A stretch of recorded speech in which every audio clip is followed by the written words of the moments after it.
Hello, everyone, and welcome to the webinar. The NAGT webinar series is your one-stop shop for increasing our community's capacity in Earth education.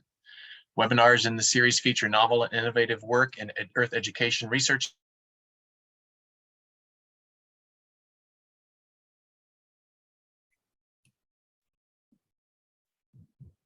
We may have a little bit of a technical difficulty. So John is just giving us the intro to the NAGT webinar series here. Sorry. It's okay.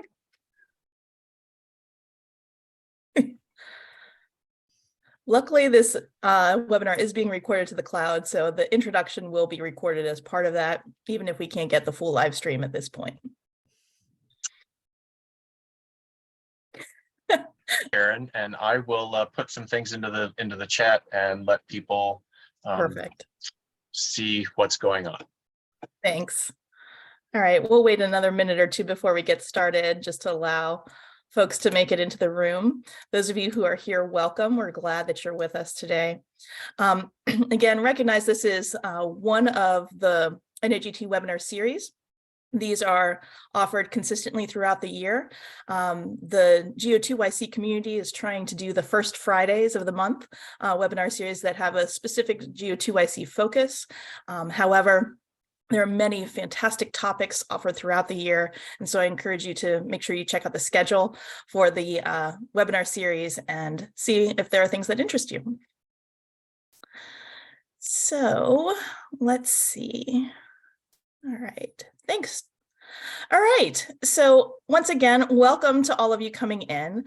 Thanks for spending some time with us on this cold December day. It's definitely that time of the semester when things are getting a little crazy, so I appreciate you taking a little bit of time, perhaps your lunch hour or some morning coffee with us today. I am Karen Layu. I am a professor of geology and physical sciences program head at Reynolds Community College in Richmond, Virginia, and I'm currently in my third year serving on the NAGT Geo2YC Division Executive Committee. I'm now holding the position of past president.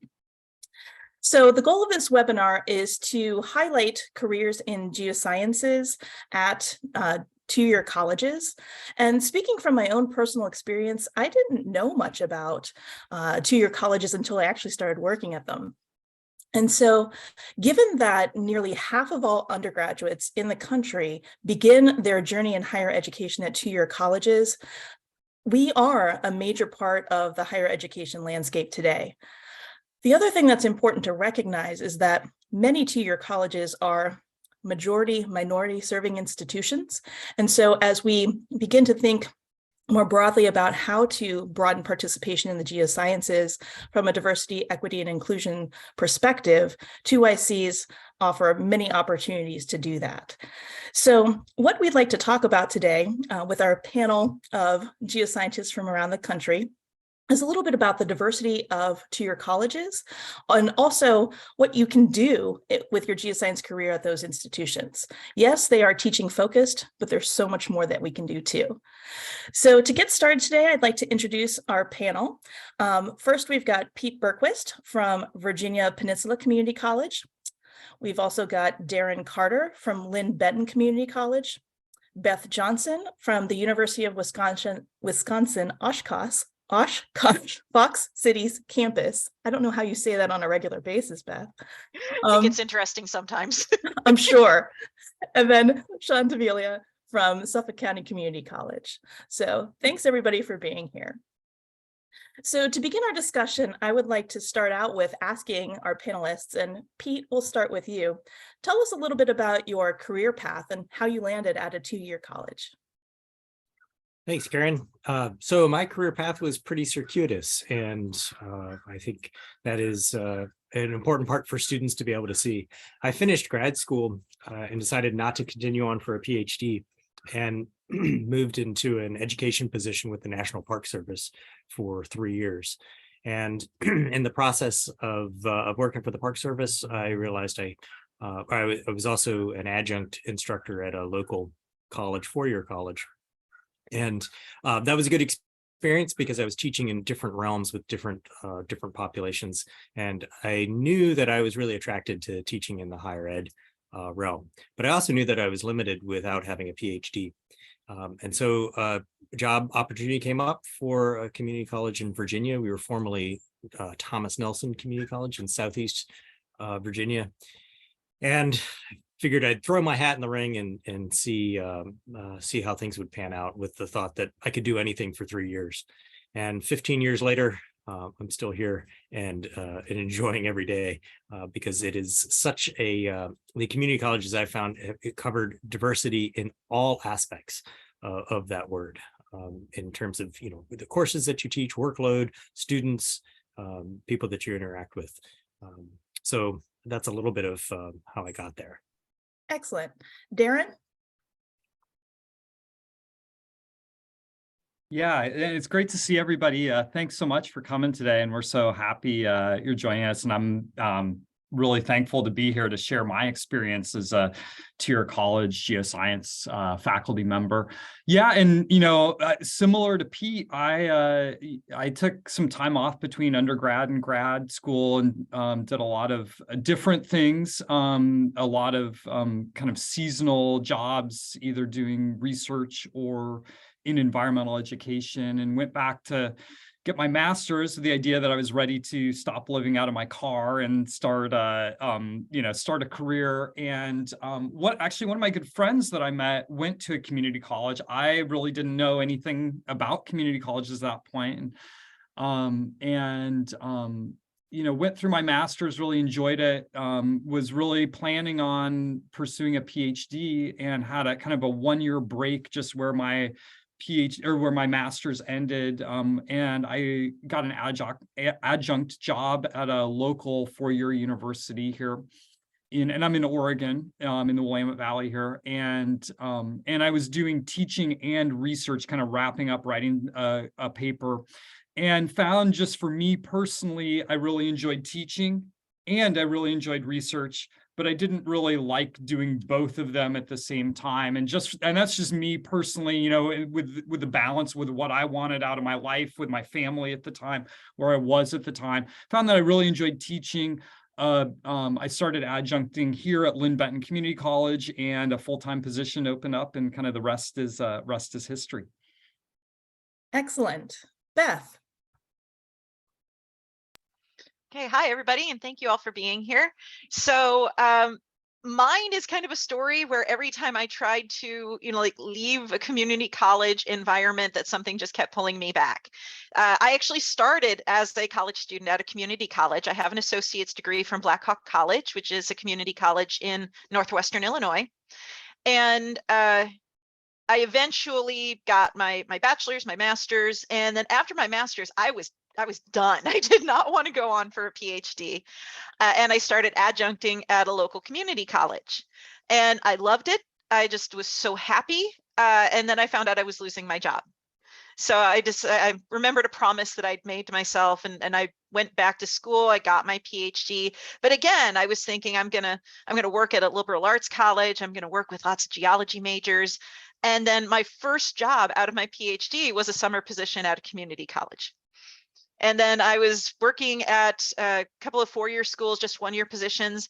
And then I ended up applying for a job at what was then the University of Wisconsin, Fox Valley. And I thought, oh, it's a 4-year school. Okay, it's really odd that it's so small, but I'll go ahead and apply. I needed a job, so you're not going to turn down an opportunity. And then come to find out this unusual quirk about the University of Wisconsin system, that they actually had these 13 2-year campuses within the state that were in essence 2ICs. And so I was hired to be the one and only geology professor at one of those 2IC campuses. So it's one of those weird things about my place of employment. People look at University of Wisconsin, they think that I teach at the big one with the football team. And I actually teach at what is in essence a community college in it. A few years ago, all of those 2-year colleges went through a merger with our nearby 4-year college partners. And now I am attached to the University of Wisconsin Oshkosh, which is a 4-year university. It's a comprehensive university, but my job hasn't changed. I still am focusing on teaching those introductory geology classes. I am still focused on teaching those students who are preparing for those associate's degrees. So even though I've got this really big fancy name of my school, I'm still a 2YC college professor. And quite frankly, I like it that way. I really embrace our mission of being able to take those students who, maybe they've never thought of themselves as college students and then turn them into high-performing college students. I love that. Excellent. All right. And Sean. So before getting into college, I thought of myself as an environmental science guy. So I started out my college career in environmental science, and then luckily talking to who turned out to be a great advisor at the time, asked me what I really wanted to do, and realized that environmental science was not what I wanted to do, and put me into chemistry. So I ended up as a product of a community college getting my degree in chemistry, moving on, eventually getting a degree in analytical and physical chemistry, and then getting rehired at after I got my bachelor's in chemistry, started out as an analytical chemist for an environmental science lab. So kind of pulled back into the environmental sciences, and then a job opened up at a 2-year school, Suffolk Community College, to be the lab director for chemistry. So I ended up back at Suffolk Community College, running the old chemistry labs that I was once a student in.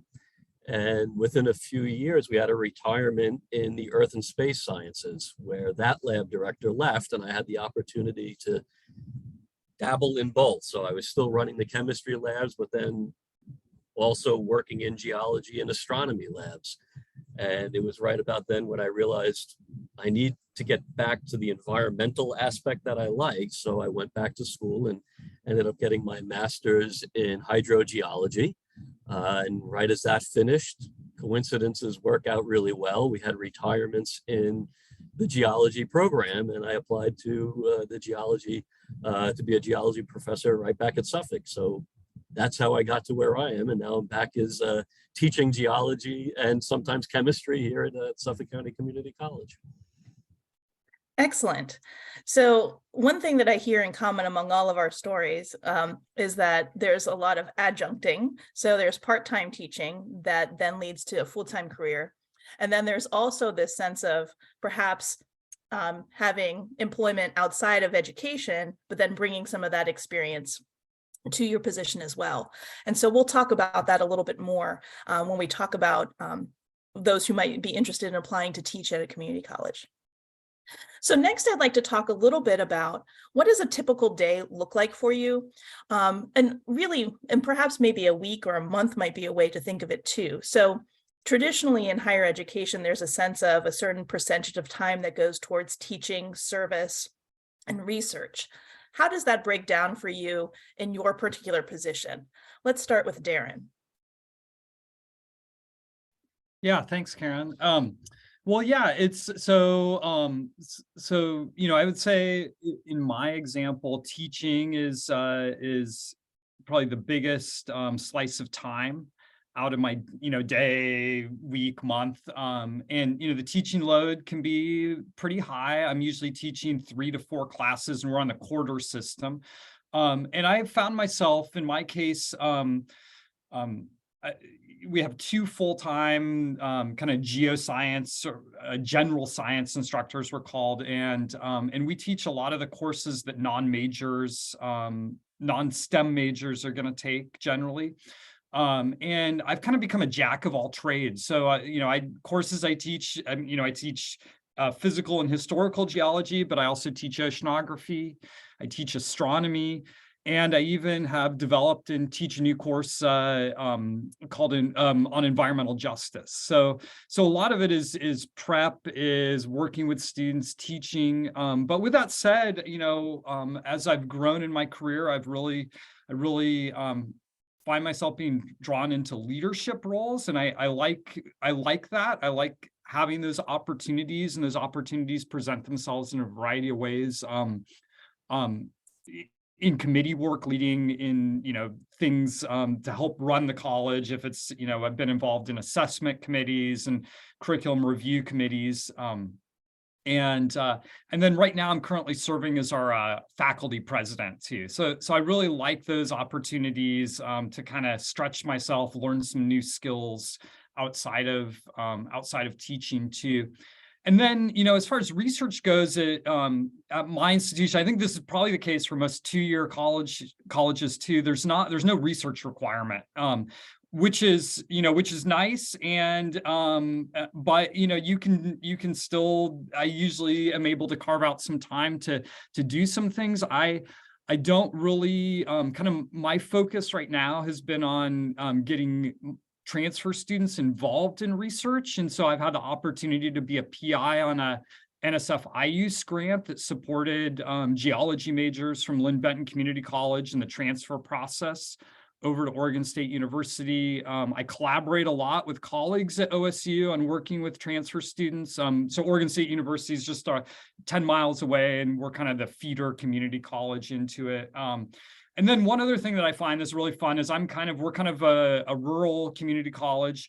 And so I'm kind of the geologist for rural communities. And so I'll often get community members coming in and asking if they've found a meteorite they can sell to the Smithsonian or identify their fossil. And that's always super fun. And I like that aspect of service too. Absolutely. I've had similar experiences even just this week. Beth, how about you? What's going on with you on a typical day? What kinds of classes do you teach? That sort of thing. Well, I certainly agree with what Darren was saying about how teaching is going to be the largest percentage of my job. So yes, I can also divide my job up into the teaching, the research, and the professional service. And historically in my position, the emphasis was first on teaching, second on service.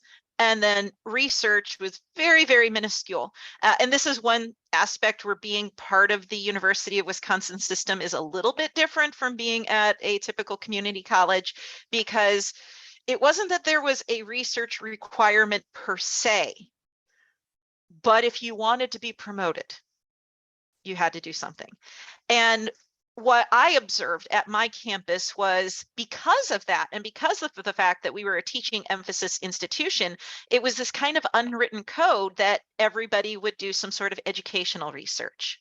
So unfortunately, my master's is in earth science education. So that is absolutely a perfect fit with my interests. And so what little research I do, that's kind of the vein that I go in. But service is going to be just a big portion of my time after teaching.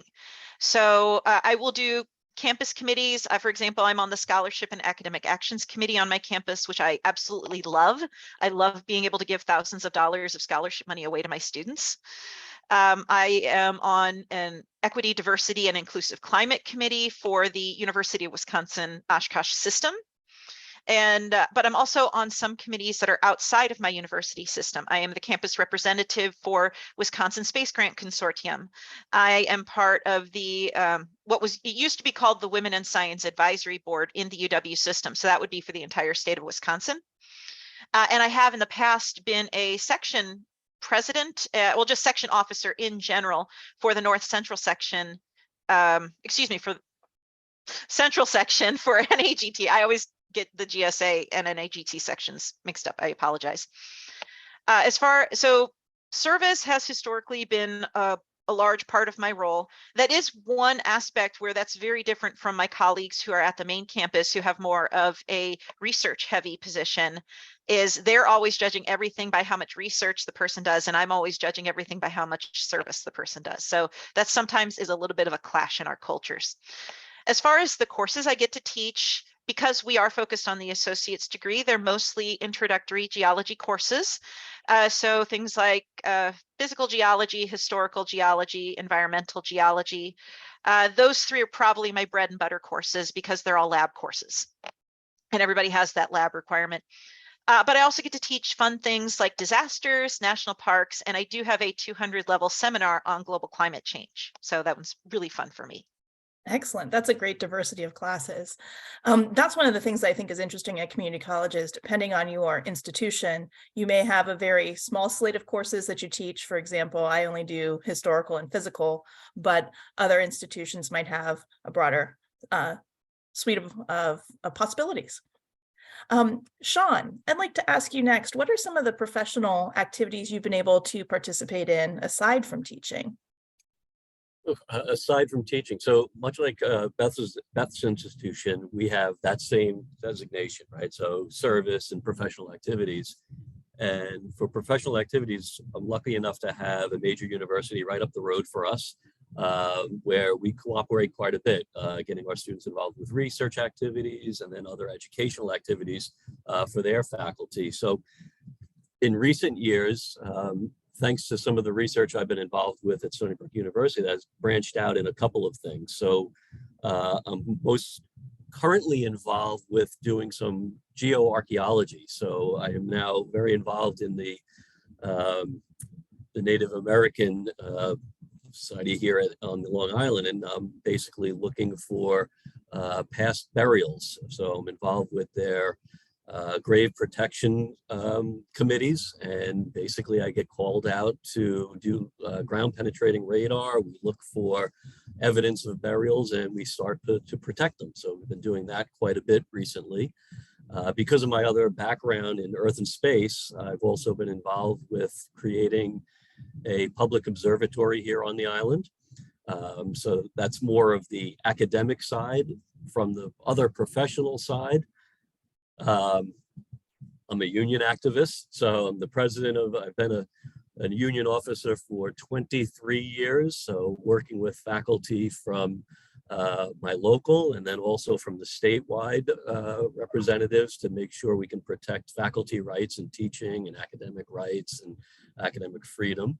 And then, of course, NAGT, I've been able to get involved across the country through not only the Geo2IC, but through the professional development arm of NAGT, to the traveling workshop, and work with geoscience faculty all across the nation, which has been wonderful for my own institution because you learn a lot, right? You get to meet people across the country, see how our own professions are used in individual areas. Not right, Long Island is a very special area for a lot of reasons. But it's hard for our students to understand how geology works out west and in down south. So meeting my colleagues from across the country has allowed us to bring that back in. So from a community college standpoint, there's so much to get involved with because, right, we're not tied to that research realm, right? We're not always tied back to that lab. I do research on the side, but it's for fun, right? And it allows me to get my students involved, and the same thing for the professional side. As long as I can work with other faculty members from other institutions, we put together activities for other students. So it's been quite a journey. Excellent. Pete, can you tell us a little bit about some of the things you've been able to do? Yeah, sure. I'd have to echo a lot of the experiences that Sean has had.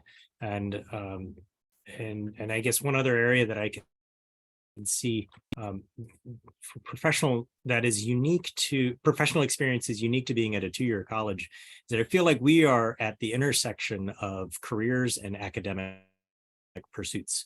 And I feel like I've been able to dabble some professional activities in both of those arenas, in addition to what Sean was talking about with NAGT and some of those projects. So for professional outreach in the job and in academic pursuits, again, is the research part that is fun to be able to include, but also not expected. So I've been able to exploit some relationships at our local colleges and universities, but then also develop some of our own independent research experiences that we can incorporate into classes. And then at least for professionally, it's been fun to be able to engage with professionals in the area and try to incorporate them into classes and introduce students to the real lives of geologists or geoscientists and get a sense of career opportunities there.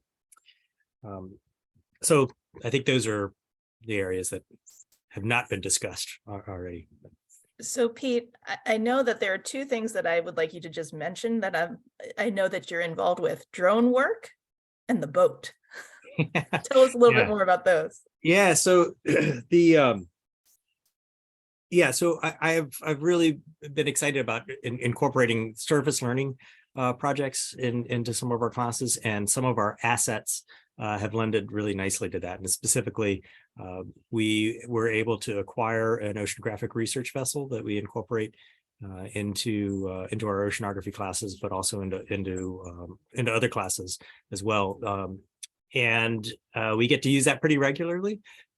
It's relatively small. We take 10 students out at a time, but we were able to support, larger classes. And again, it's has a regular presence in classes, but that's just been an awesome platform, both for students learning, but also for engaging with other partners. Again, local four-year colleges and professional graduate schools, and other researchers that are interested in that. Another area that I totally love and would have never expected about being able working in a two-year college, but I think really highlights that connection between the workforce and academic stuff is our involvement with developing a drone program. And we have one of the few drone programs in the state of Virginia that trains students to use unmanned aerial systems, drones, basically in a wide variety of applications. It totally fell into my lap. My dean came to me one day and handed me a drone and said, "Go figure this out." And I never thought I was really passionate about drones, but it's been a really cool opportunity to integrate both science and research and my geology background with professional training for a wide variety of backgrounds too. It also gets us out in the field a lot, and that's another part that I think geologists are well suited for, or geoscientists are well suited to be able to provide to their institutions. Is Excellent. that Yes, consistent thank you. with what you were thinking, Karen? Yeah, absolutely. Yeah. So I'd like now to talk a little bit about our student populations. So again, the traditional student at a two-year college may not necessarily be what we may have experienced in our four-year institutions. And so I'd like each of you to talk a little bit about your student population, and maybe tell us a story or two about some of your favorite students that you've had over the years. Beth, you can go first. Okay, well, we have historically been an open access institution, so we get a wide variety of students that come through the doors at Fox. And right now, the majority of them are traditional students, but we also get a lot of non-traditional students that are coming back because they want to train for a different job, or because they want to finish a degree and be able to get a promotion in their job. We also have a program at my campus where people who are, I think it's 60 and above, they can audit classes for free. So I've had a number of retirees in my classes just because they always wanted to study about national parks, or they always wanted to learn about disasters. So I actually had a cohort of them following me from class to class for a while. So I literally, okay, this is going to be a horrible way to express it, but I literally teach from cradle to the grave.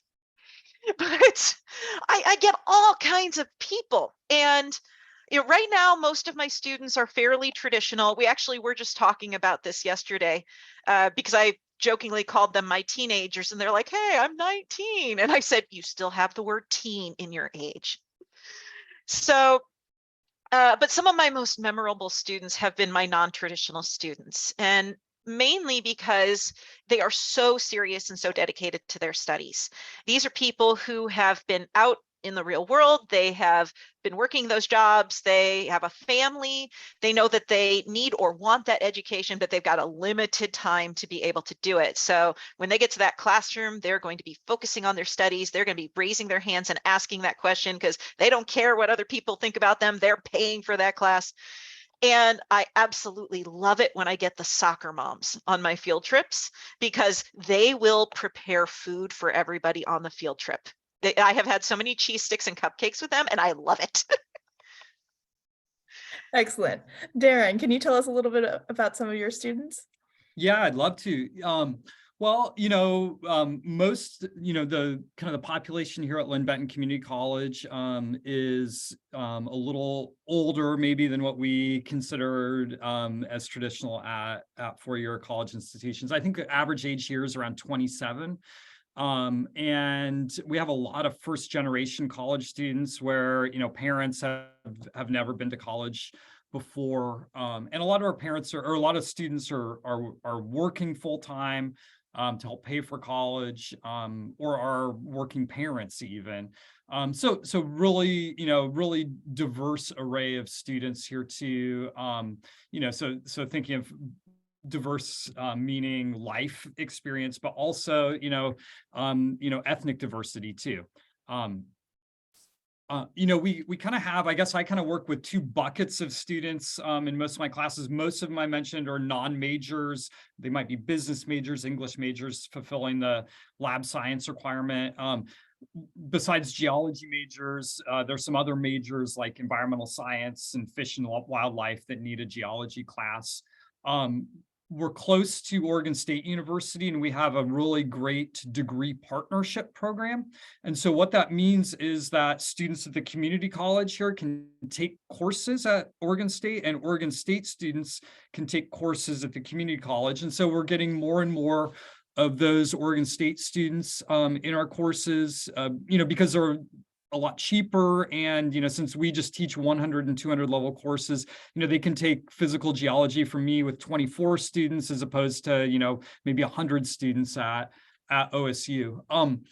One example of a student who I actually see a participant today in the webinar, which is so awesome to see, but was here, and just quick little synopsis of he came out of the Navy, wasn't really sure if college was for him, came out to Oregon to start, went to the community college because he couldn't get into OSU, wasn't accepted by OSU, came in at in a developmental math course, so below college level math.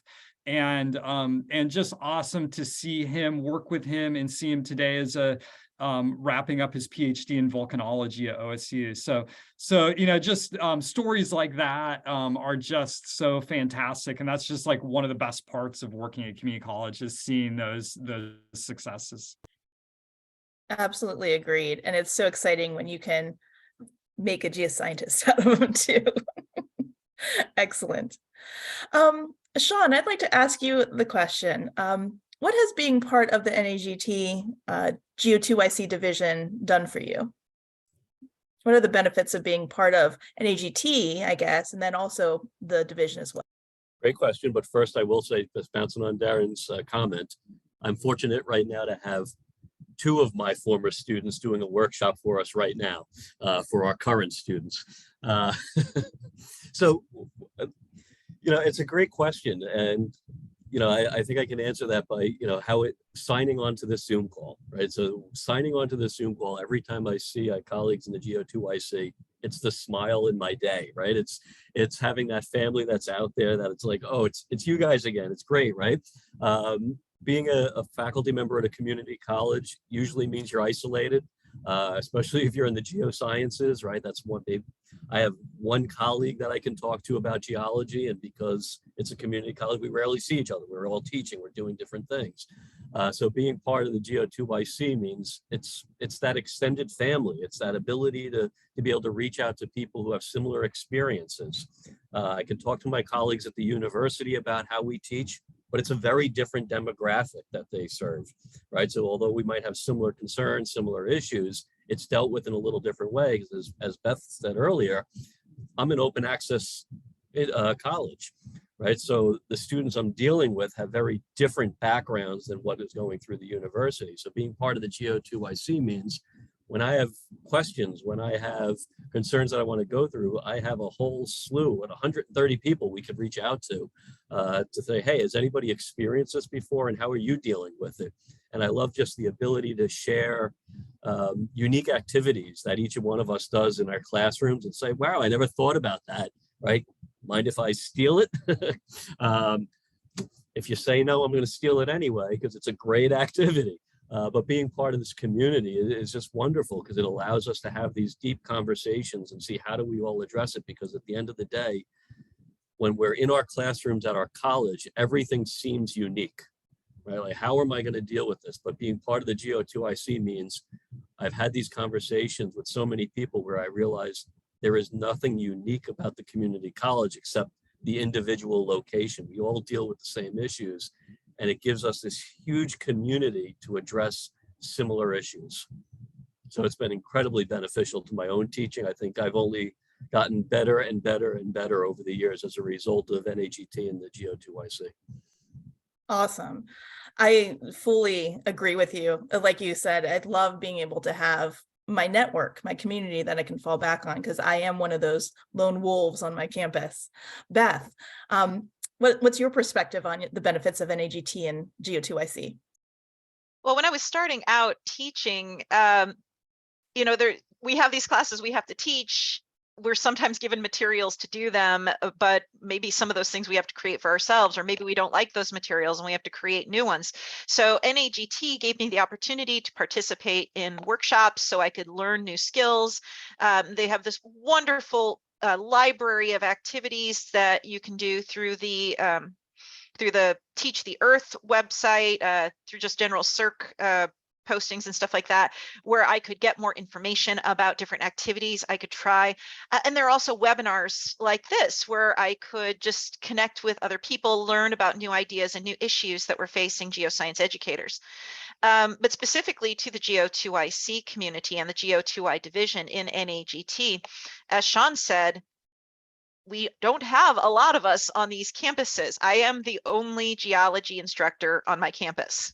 So there's no other adjuncts. There's, not even somebody that I don't just happen to meet up with in the hallway because our teaching schedules are opposite. I am it. So there are very few people that I can talk to about the cool things in geology, or maybe a new discovery or something like that. I could go running down the hallway and shouting this cool thing about Mauna Loa's eruption, but I'm probably going to have a few people looking at me funny. So at least here in the Geo2YC division, I've got a network of people that I can connect with. They're going through similar things that I'm going through. If nothing else, I can have that comfort of being able to talk to somebody who gets what I'm going through. And maybe there are some activities or programs or webinars like this one that I can connect with that are more specifically addressed to my concerns teaching in a 2YC environment. All right, thank you.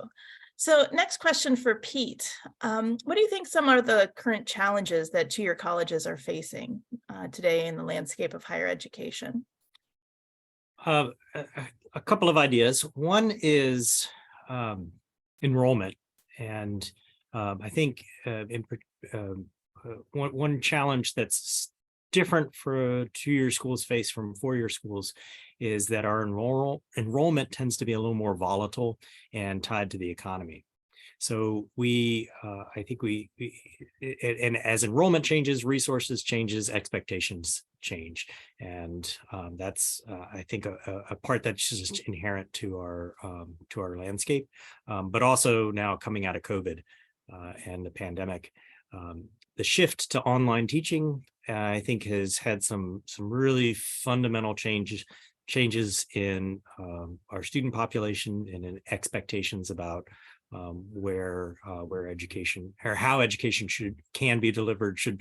And so I think we're on the precipice of facing some really deep questions about how do we continue to teach effectively and in what formats. I think other challenges about two-year colleges are tied to some of what make us great, though, too, and that's the diversity component. Because we are dealing with students with so many different types of backgrounds, that includes academic preparedness, and it requires us as two-year college instructors to have a variety of skills, teaching skills that are pretty deep in breadth. So being able to serve all of your different populations of students and be able to meet them and elevate them no matter where they're starting from just requires, again, is a challenge to be able to think about all of the different approaches there.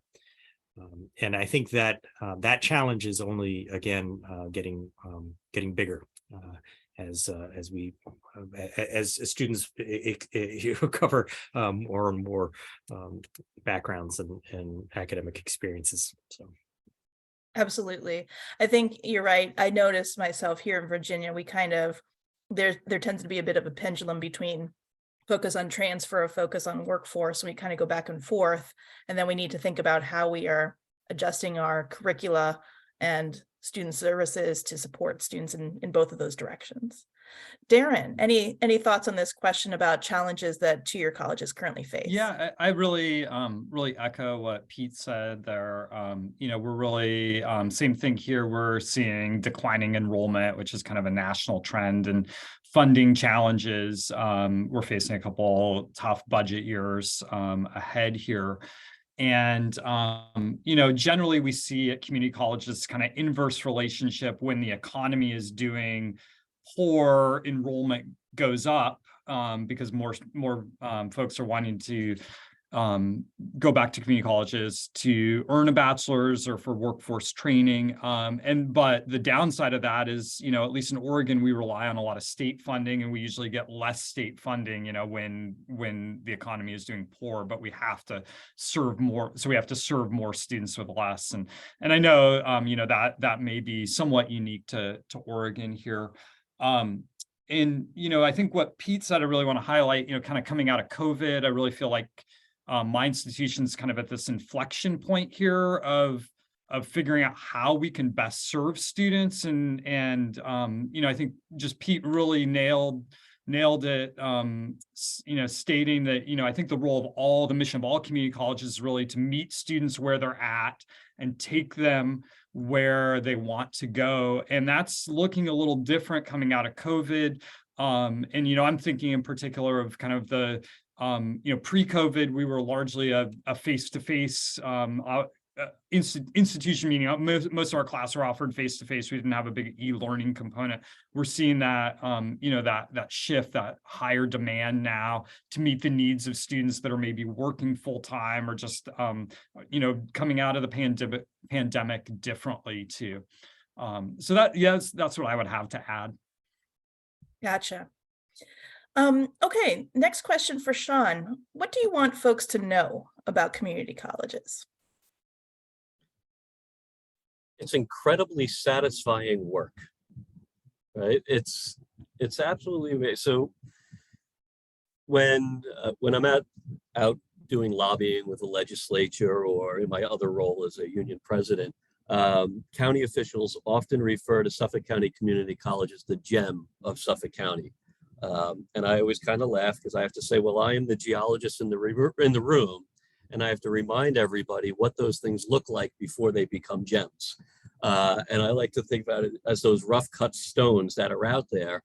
And as a community college professor, I think we look at our students and we see something in them that most others don't. Right. And it's similar to that rough cut stone. I can look at it and I know what it is. I can see what that sapphire will look like in the cutting. Right. And it's our job to create that stone. So it's the ability to take students that want to be something that might not have the confidence or may have never seen the encouragement before, and providing that and just seeing them shine, right? It's absolutely a wonderful thing when you can take a student. My favorite example is a student who came to a class in 2016, and it was the first student ever to get 100 on my exam.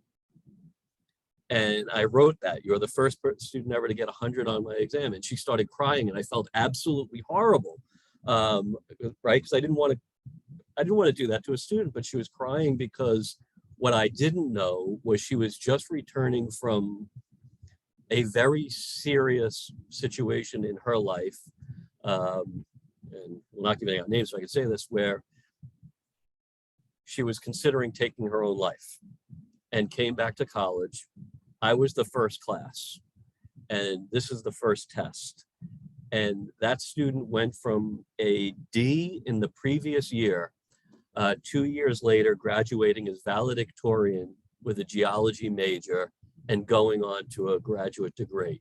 And I think we don't see that often, right, in other universities, right? Because, well, it's easy to teach an A student. It's easy to teach a B student. It's really hard to teach the D's and the C's and bring them up to the B's and the A's. And when you do that, it's just so satisfying to see that you've changed somebody's life, right? And we can see them moving forward. So I think the best part of being a community college or working at a community college is having that ability, right, to take those students that really didn't know what they could do and giving them direction and giving them the ability to just further their own lives and their careers. So community colleges allow us to do that. And it's that ability to work closely within our communities to make change within our own communities. I want people to know that that's what community colleges do. And that's why I'm so great to be part of them. Grateful to be part of them. Excellent. Beth, can you share your experience? What do you want people to know about community colleges? Oh man, Sean took so many of the things that I wanted to say. And I fully agree with his statement, whether the pun was intended or not, about taking these gemstones in the rough and turning them into something that is polished and cut and beautiful. Because community colleges are often open access institutions, meaning we'll take anybody.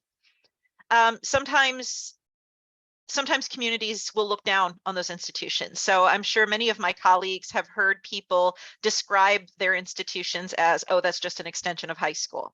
I know people said that about the community college where I got my degree, and I know that people say that about the school where I work right now.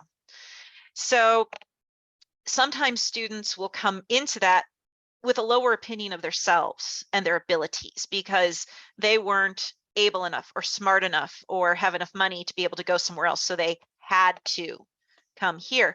But then they come into a community college environment, and we are the specialists in taking those students who aren't those valedictorians and turning them into solid, high-performing students.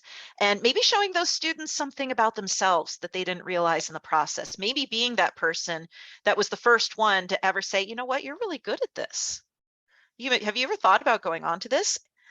And so one of my favorite examples of that is a student that she was taking my historical geology class just as a gen ed credit. She was planning on majoring in psychology, and she even joined the class late. So she missed the first lab, and she struggled in the second lab because she had missed the first lab. And I'll admit, at first, I was just kind of looking at that going, oh, I don't know how well she's going to do. But then she got her feet under her, and then she just started taking off. And not only did her scores improve, she started consistently getting the highest scores in the class on those labs, even on stuff that was really hard. And I actually sat her down one day and I said, I think you should major in geology. You know, why are you doing this psychology stuff? You have an aptitude for this. You're good. I don't think you realize how good you are. And so we talked about it, and she said, can I have the weekend to think about it?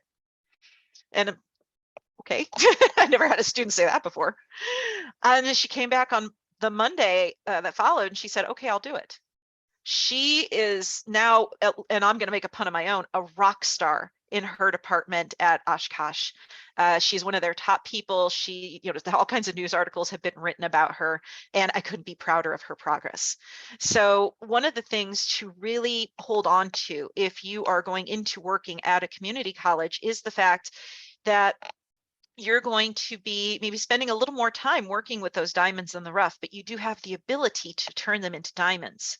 And I have had so many professors at bigger schools like UW-Madison, UW-Milwaukee, Green Bay, Stevens Point, that they will come up to me and they say, we love our students from the two-year campuses because they've got that good foundation and they outperform the students that started at our campuses. So once they get to that junior level, once they get to that upper undergrad level, they outperform. And that is very gratifying to see. Absolutely. I've definitely heard similar stories as well here in Virginia. So last question that I'd like to explore today a little bit, and we'll have a couple of minutes for questions at the very end. And if you do have questions for the panel, please go ahead and start putting them in the chat. Darren, we'll start with you. If people like what they heard today and they would like to work at a community college, what would you need to do to perhaps get an adjunct position, or even what should you consider for full-time? Yeah, I think that's a great question. And, I think, one of the biggest things we mentioned is just working, getting teaching experience is really important. And if you see a position that you're interested in, keep in mind, at least, it may vary state by state, but, in the state of Oregon, you can certainly get a full-time position with a master's degree. And a lot of times that's the minimum qualification. But one thing, just being on a lot of hiring committees, I would say one thing that's really important is really tailoring your CV when you're applying to a community college, tailoring it to a two-year college position. So what that might look like is do less of touting research that might be important if you're applying to a four-year institution or like an R1 institution, and really focus on touting your teaching experience, getting involved in professional development related to pedagogy, active learning, things like that. And as well as like equity, diversity, inclusion training. Those are things at least my institution really values when we're looking for someone. And it's less about the research that you've done and the publication record. Pete, any thoughts on that idea of a successful applicant to community colleges? Yeah, Darren, totally, man. We were just vibing off each other, man. That's that was part of my checklist. It was clearly differentiate your show a differentiation of the two-year environment from the four-year environment. And one aspect is to do that is exactly what Darren said, was acknowledging that it's not a research position. That's something that I've seen be able to eliminate people from a position almost immediately. But other ways I think that are good to differentiate is to show that you get something about the two-year college environment is that you are focused on supporting the success of the whole student, and a willingness and interest in just being student focused. And I know that's kind of a buzzword, student focused, but again, acknowledging that you are interested and passionate and keen on engaging with students and supporting them however they need that support, that it's not just perhaps in doing well in your geoscience class, but that it's helping with their academic preparation broadly, and that that your students are going to have demands on their lives that outside of school that are different from four-year. Generally, the students at four-year schools. I think another part that you can clearly communicate is that even though students may have this diversity of backgrounds or are academically underprepared, that you're really interested in supporting, that you also don't have to lower your standards, and that you can maintain high academic standards. And one other area I think that's helpful to be able to comment on that's different at a four-year school is facilitating connections with careers and jobs. So either bringing in your professional experience that you've had outside of teaching, or just interest in making connections between content that you're teaching in your class and the workforce.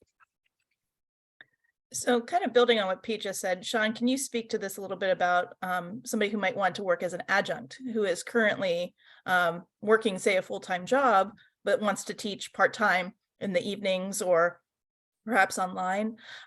What are some benefits you see to having some of those folks working at the college? Oh, tremendous, right? Because you're bringing in the real world value to the classroom. If anybody's looking and you live on Long Island, please give me a call.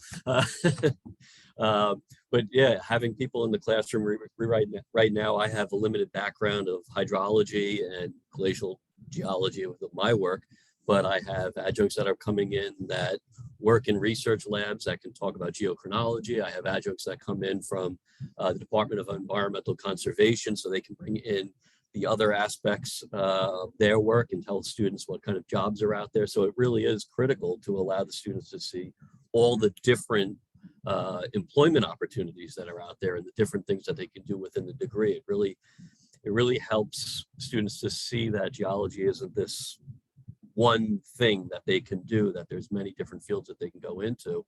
So having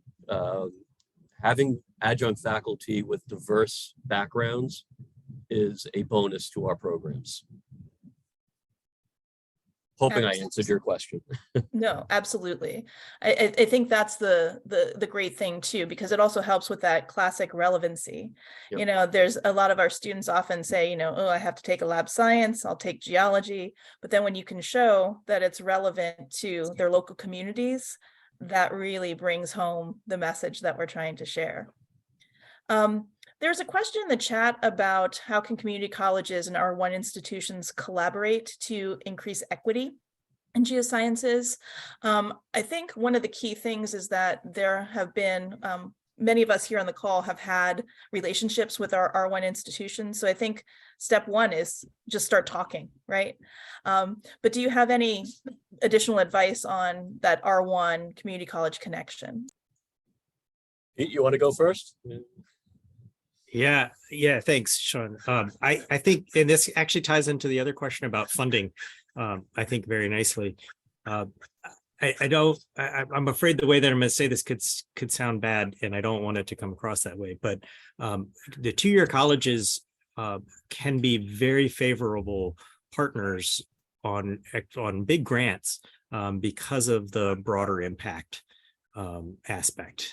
Because we work with traditionally underserved populations, we have the ability to really serve and provide opportunities for a lot of students that have traditionally missed this. And so that has led, in my case, to partnering with four-year colleges on projects that have provided incredible funding opportunities, student internships, for instance, paid student internships and the like. Hope that answers it. Sean? Yeah, it's the same thing. We have a great partnership with Stony Brook University. It's only 7 miles up the road. And today, right now, I have one of the professors giving a talk on seismology and Python, right? So it's a way to offset my own program. So the question in the chat about funding, no, I can't buy a lot of equipment. I can do some grants for some, but the reality is that that connection with the R1s, if you have a nice partnership, I don't need to buy it. I just have to work with my partners at the university to do that. Whether it's GPR, whether it's seismology or isotope lab up there, it gives my students the ability to work with them and actually get direct research experience. So I have a number of students right now at the community college that are doing research at the R1 university while they're students here at the community college. All right, thank you guys. So we are getting down to the final minutes of our time together today. And so in the chat, I have entered my email address, and I'm going to ask that the panelists do the same. Please feel free to reach out to any of us if you have additional questions. Like I tell my students, there's always that, oh, I should have asked the question you think about, the next day. So please feel free to touch base, check in. We're happy to answer any questions, particularly from graduate students who might be thinking about applying to two-year colleges. It's been a great and fulfilling place for us to have our careers. So again, thank you all of you for attending today. Good luck on finals for those of you who are teaching or taking classes at this time, and happy holidays to all. Thank you.